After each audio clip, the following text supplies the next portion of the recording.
Welcome to Speak Up English Lab. Here, kids master phonics while adults boost their confidence for real conversations. Our channel mixes games, stories, and global tips, so learning is always fun and never boring. Welcome back, everyone, to The Deep Dive. Today, we're jumping into G20. It's that new political thriller on Netflix, just dropped July 12th.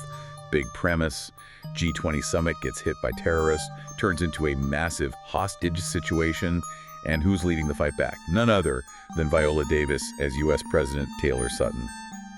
So, what's the real takeaway here? What are the reviews telling us about, leadership when everything's hitting the fan?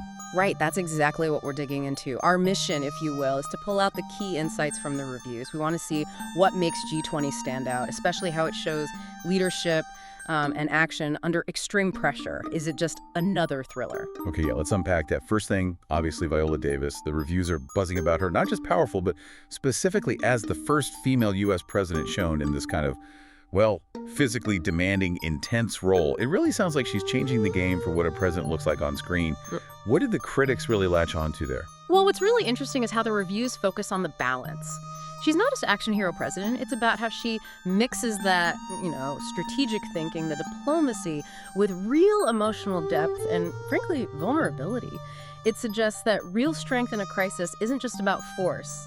It's about resilience, intelligence. Diplomacy under fire, basically. Exactly. It's not just, look, a woman can do this too. It's almost using her character to, critique the genre itself. It's saying, effective leadership today, especially in these massive crises, needs negotiation, emotional IQ, not just, guns blazing. That is a big shift, especially for action thrillers, which, let's be honest, often lean heavily on the blazing part. And the film itself, it seems to blend genres too, like geopolitical drama meets action. We see the president right in the thick of it, not just in a bunker somewhere. How did the director, Patricia Riggin, handle that mix? Keep the tension up. Yeah, the reviews give Riggin a lot of credit for that. They talk about sharp visuals, cinematography that keeps you on edge, and maintaining this relentless pace, but crucially, without losing the characters, especially Sutton's decision-making process. It's grounded. The action serves the story of her leadership, her choices. It's less about how she fights and more why she has to from her position. Makes sense. Keeps it smarter than just pure spectacle. But okay, no movie's perfect.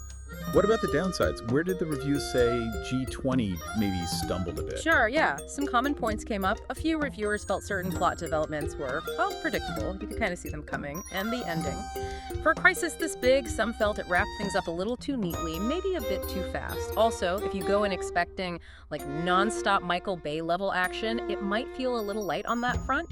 It's more tension and strategy driven. Right. More thriller than pure action. Got it.